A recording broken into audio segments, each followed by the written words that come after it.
All right, here's example number 2 for momentum.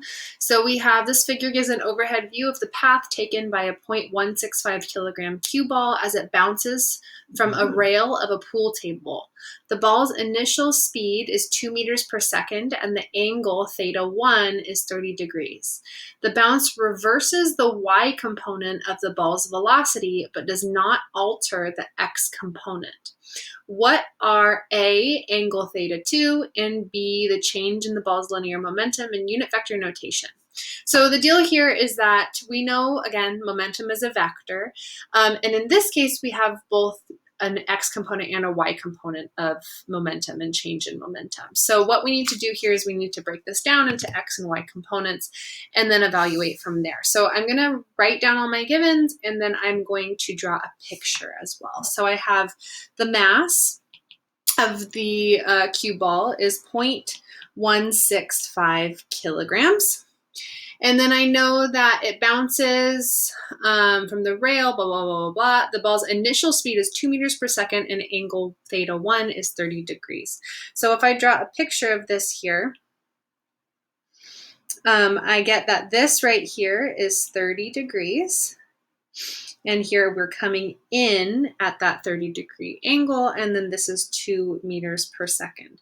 So first and foremost, we're just going to split that initial momentum, initial velocity, and then we'll make it momentum in a second, up into the x and y components. So I know that this initial velocity has an x component, and that x component is going to be to the right. And then the initial y component is toward that wall. So this is my v initial x, and this is my v initial y. So v initial x is going to be 2 meters per second times the sine of 30 degrees. And then v initial y is 2 meters per second times the cosine of 30 degrees. Because the y component is adjacent to that 30-degree angle and the x component is opposite to that 30-degree angle.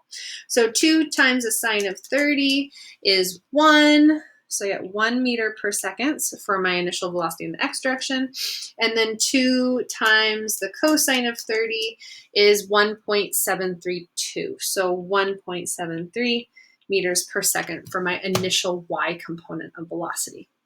Now, the next thing it tells us is that the bounce reverses the y component of the ball's velocity. So that just means that we have the same magnitude, but now we're going to be in an opposite direction.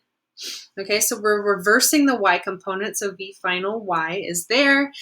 And then it says, but does not alter the x component. So we can see that that x component is still in the same direction, and then it's not being altered either, so therefore it's the same magnitude as well. So v final x is there. So I know that my v final x is going to still be that 1 meter per second, and it's a positive 1 because, again, it's going in the same direction. We said that's a positive direction.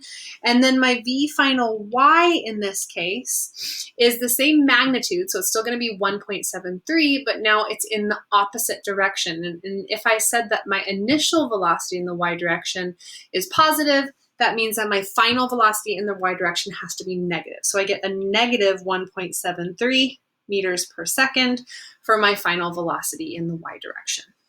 So we now have our mass, all of our velocities, and now we can start solving our problem here. So it says, what are A, the angle theta 2? Now you probably can see this already, but since the y component of velocity and the x component of velocity are both the same magnitude as the initial than they are in the final case. Therefore, the angle is actually going to be the same. So for letter A, my angle is still 30 degrees. And we can do a calculation there. You can use the inverse tangent in order to find that angle there, but you can actually you can tell that it's going to be 30 degrees. So that's letter A. And then letter B, it says, what's the change in the ball's linear momentum in unit vector notation? So Remember, unit vector notation is just using those I hats and j hats for our x and y respectively. So all we have to do here is we have to find the change in momentum in the x direction and the change in momentum in the y direction, and then put that into unit vector notation. So let's do that. So for B, for my x direction, my change in momentum in the x direction will be the mass times the change in velocity in the x direction. So plugging our numbers in here, we end up getting mass, which was 0.165 kilograms, times the quantity final velocity minus initial velocity. Now you can probably already see that since final velocity and initial velocity are the same, this is going to be 0. So we get 1 meter per second for final velocity in the x direction minus 1 meter per second for initial velocity in the x direction.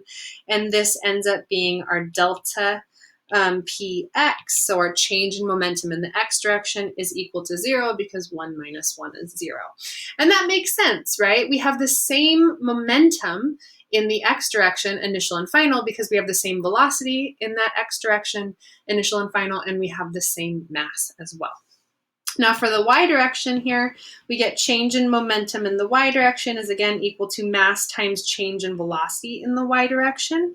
So we end up getting delta py is equal to mass 0.165 kilograms times the final velocity in the y direction, which is a negative 1.73 meters per second, minus initial, which is a positive 1.73 meters per second.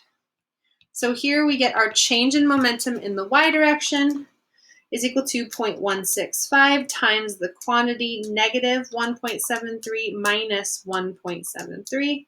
And we end up getting that our change in momentum in the y direction is a negative 0.57. And that's again kilograms times meters per second.